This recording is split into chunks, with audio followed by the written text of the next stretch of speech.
మా నాయకులందరికీ, ఆడపడుచులకి, వీర మహిళలకి, కర్ణాటక నుంచి ప్రత్యేకంగా వచ్చిన జనసేన మద్దతుదారులకి, జన సైనికులకి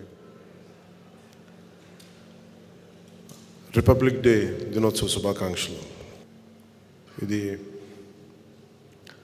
చాలా ప్రత్యేకమైన రిపబ్లిక్ డే. మనకి ఈ మార్చ్ ఎండింగ్లో, ఏప్రిల్లో మనకి ఎన్నికలు రాబోతూ ఉన్నాయి. ముఖ్యంగా ఆంధ్రప్రదేశ్కి సంబంధించి చాలా కష్టాల్లో కూరుకుపోయింది ఆంధ్రప్రదేశ్. ఈ 5 సంవత్సరాల్లో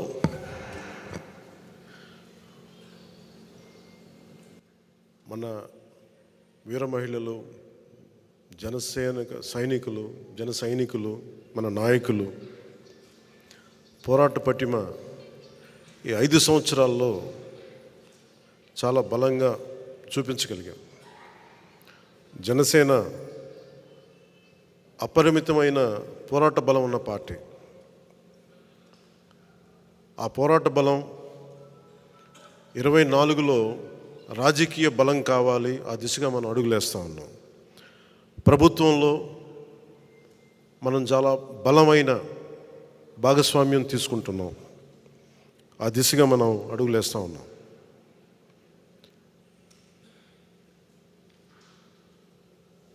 ప్రత్యేకించి ఇక్కడ మనకి ముఖ్యంగా జనసేన ప్రస్థానం గురించి మాట్లాడుకుందాం. ఒక దశాబ్దం పార్టీని చాలా సమర్థవంతంగా నడుపుతున్నాం. నేను ఏ ప్రాతిపాదికన మనం ఆలోచిస్తున్నాం అంటే, కేవలం ఒక్క రిపబ్లిక్ డే రోజున మనం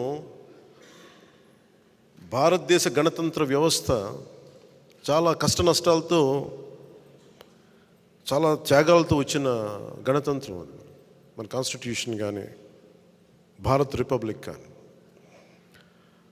ఎక్కడ కూడా కాన్స్టిట్యూషనల్ స్ఫూర్తి పోకుండా, రాజ్యాంగ స్ఫూర్తి కోల్పోకుండా, కులాల మధ్య, ప్రాంతాల మధ్య, మతాల మధ్య సమైక్యత ఉండేలా, సఖ్యత ఉండేలాగా పబ్లిక్ పాలసీ అనేది ఉండాలి. నాయకులు కూడా ఆ దిశగానే మాట్లాడాలి.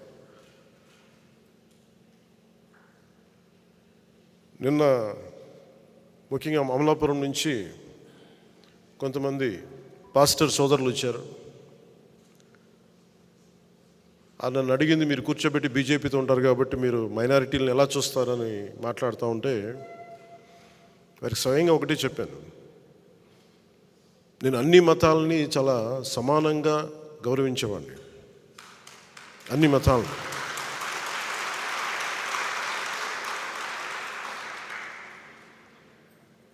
సెక్యులరిజం అనే పదానికి నేను కొన్నిసార్లు మాట్లాడుతున్నప్పుడు అందరూ ఏం అలవాటు చేసామంటే, గత 7 దశాబ్దాల పైచిలుకులో సెక్యులరిజం అంటే కేవలం ముస్లిం మనోభావాలు దెబ్బతింటేనే మాట్లాడాలి, క్రైస్తవుల మనోభావాలు దెబ్బతింటే మాట్లాడాలి, హిందువుల మనోభావాలు దెబ్బతింటే మాట్లాడకపోవటమే సెక్యులరిజం అనే ఒక రాంగ్ డెఫినేషన్ తీసుకున్నాం. సెక్యులరిజం అంటే ఏ మతానికి, ఏ కులానికి, ఏ వ్యక్తికి అన్యాయం జరిగినా, అకారణంగా దూషించినా అది సెక్యులరిజం స్ఫూర్తికి విరుద్ధం. అది ఆ నేపథ్యంలో నేను మాట్లాడినప్పుడు కొన్నిసార్లు నేను పిఠాపురంలో హిందూ దేవాలయాలు అపవిత్రం చేస్తే దాని గురించి మాట్లాడినప్పుడు నేను వారికి చెప్పాను. నిన్న క్రిస్టియన్ పాస్టర్ల మీటింగ్లో చెప్పిన మీకు పంచుకుంటున్నాను. అది నేను చెప్పింది ఏంటంటే, ఇది నేను హిందూ దేవాలయాల గురించి, అపవిత్రత గురించి మాట్లాడుతున్నప్పుడు, ప్రభుత్వం చర్యలు తీసుకున్నప్పుడు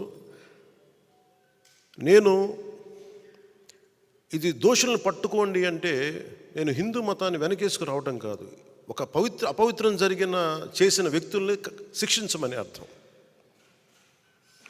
అలాగే ఒక చర్చి మీద దాడులు జరిగితే మొట్టమొదటగా స్పందించేది జనసేన, పవన్ కళ్యాణ్ అవుతారు. నేను వారికి చెప్పింది ఏంటంటే, నిజంగా నేను గౌరవం చూపించాలి. I'm practising Hindu. నా వైఫ్ క్రిస్టియన్, నేను ప్రాక్టీసింగ్ హిందూ. నేను అంత మాత్రాన్ని కూర్చోబెట్టి క్రిస్టియన్ మతాన్ని కానీ, ఇస్లాం మతాన్ని కానీ, ఇంక ఏ అన్య మతాన్ని, బౌద్ధాన్ని కానీ అసలు ఎక్కడ అగౌరవపరిచే మనస్తత్వం నాకు లేదు. అందుకని మన నాయకులు చాలామంది చూస్తాను, నేను ఎక్కడో నమాజ్ వినిపిస్తూ ఉంటే కొన్నిసార్లు సందర్భాల్లో, చాలా సందర్భాల్లో నేను స్పీచ్ని ఆపేసిన సందర్భాలు ఉన్నాయి. నాకు గౌరవం అలా చూపిస్తాను. కాకపోతే ఓట్ల కోసం నేను మతాన్ని వాడను. ఓట్ల కోసం ఆ మతాన్ని, ఎందుకంటే ఎంతమంది చనిపోయారో నాకు తెలుసు. మన రాజ్యాంగాన్ని, భారత రాజ్యాంగం అనే ఒక రూపుదిద్దటానికి ఎంతమంది చనిపోయారు. ఇండియన్ రిపబ్లిక్, భారత్ రిపబ్లిక్ని స్థాపించడానికి ఎన్ని లక్షల మంది చనిపోయారు. సో ఈ పరిస్థితులన్నింటిని దృష్టిలో పెట్టుకుని చాలా చాలా బాధ్యతగా మాట్లాడతాను. ముఖ్యంగా ఈ రిపబ్లిక్ డే రోజున క్రైస్తవ సోదరులకి, సోదరీమణులందరికీ కూడా జనసేన కేంద్ర కార్యాలయం నుంచి మాటిస్తున్నాను, మీకు బంగారు భవిష్యత్తు ఉండేలాగా మీకు అండగా నిలబడతాను ఈ రిపబ్లిక్ డే రోజున మీకు మనస్ఫూర్తిగా తెలియజేసుకుంటాను.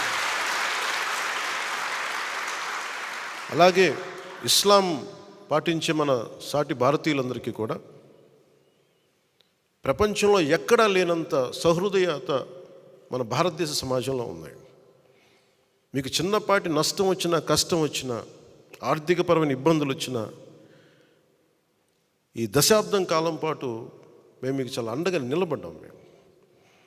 మొన్న ఒకరు మాట్లాడుతూ, నువ్వు రామాలయానికి మీరు 30 లక్షలు ఇచ్చారు, మీరు హిందూ పక్షపాతిలాగా అని మాట్లాడితే నేను చెప్పాను, నేను 25 లక్షలు మన మస్జిద్లు కూడా ఇచ్చిన ఆ విషయం ఎందుకు మర్చిపోయారు మీరు అని. మీరు ఈ మాట మాట్లాడితే ఈ మాట కూడా గుర్తు చేసుకోవాలి కదా. అలా కాదు, నేను కూర్చోది, అది నా ధర్మం, అది నా ధర్మాన్ని నేను గౌరవిస్తాను. ఇస్లాం మతాన్ని సంపూర్ణంగా గౌరవిస్తాను. నేను దాన్ని, నా మతాన్ని నేను ఆరాధిస్తాను. ఇస్లాం మతాన్ని సంపూర్ణంగా నేను గౌరవిస్తాను. నిన్న నా తెలిసిన జానీ మాస్టర్ ఆయన నాకు ప్రతిసారి నాకు ఖురాన్ ఇచ్చిన, బైబిల్ ఇచ్చిన చెప్పులు పక్కన పెట్టి మరీ తీసుకుంటాను, దాన్ని కళ్ళకద్దుకుంటాను.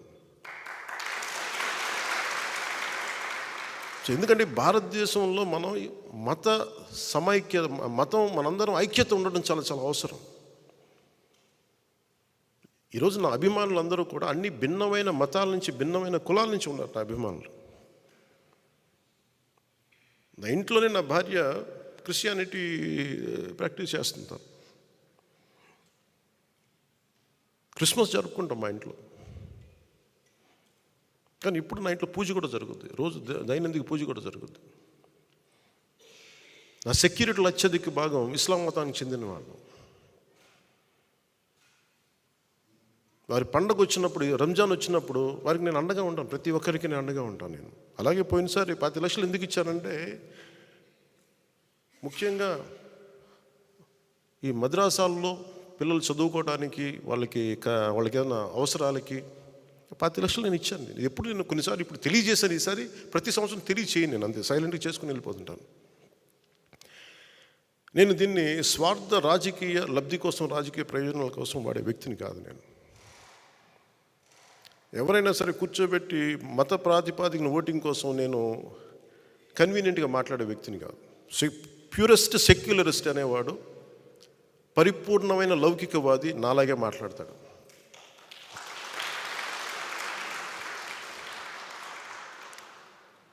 నేను క్రైస్తవ సోదరులకు చెప్పాను, పాస్టర్ సోదరులందరికీ చెప్పాను, నేను మీకు అండగా నిలబడతాను. మీకు క్రైస్తవ సోదరులు మాట్లాడుతూ కోనసీమ కలహాల సీమ అయిపోయింది, గొడవల సీమ అయిపోయింది, ముఠా సంస్కృతి లాగా వచ్చేసింది అంటే, ఈరోజు నేను చెప్పాను, కోనసీమ అనేది కలహాల సీమ కాదు, దాన్ని ప్రేమ సీమని చేద్దాం. నేను అమలాపురం పర్యటనకు వస్తాను. పర్యటన వచ్చినప్పుడు పాస్టర్ సోదరులందరికీ చెప్పాను, ముందు మనం ఒక ప్రేమపూర్వకం అందరం కలుద్దాం. అసలు ముందు మనం ఒక ఆత్మీయ కలయిక పెట్టుకుందాం, మనం ఒక ప్రేమ కలయిక పెట్టుకుందాం. జనసేన అంటే కూర్చోబెట్టి వాళ్ళు చెప్తా ఉన్నారు, మీరు ఎక్కువ హిందుత్వ అని మాట్లాడుతుంటే, నేను హిందుత్వ ఎక్కువ నేను మాట్లాడను. నా ఇంట్లో లేని నేను బయట ఎక్కడి నుంచి మాట్లాడగలను? నేను హిందుత్వం అనేది మాట్లాడానంటే నేను ఆ మతంలో, ఆ ధర్మంలో పుట్టాను. నేను ఆ ధర్మాన్ని నేను గౌరవించాలి అని చెప్తూ నేను చెప్పాను, నేను ఓట్ల కోసం మిమ్మల్ని ఎప్పుడు ఓట్లు అడగను, మీకోసం నిలబడతాను.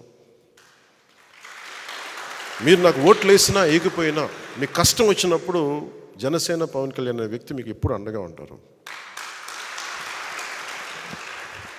అలాగే రేపొద్దు నేను అమలాపురంకి వచ్చినప్పుడు నేను ముందుగా మన క్రిస్టియన్ పాస్టర్ సోదరులతోటి సోదరిమణులతోటి ముందు మీతోటి ఒక సంపూర్ణంగా ఒక రోజు గడిపి నా కమిట్మెంట్ మీకు తెలియజేసుకుంటాను, నా ప్రేమ మీకు తెలియజేస్తాను.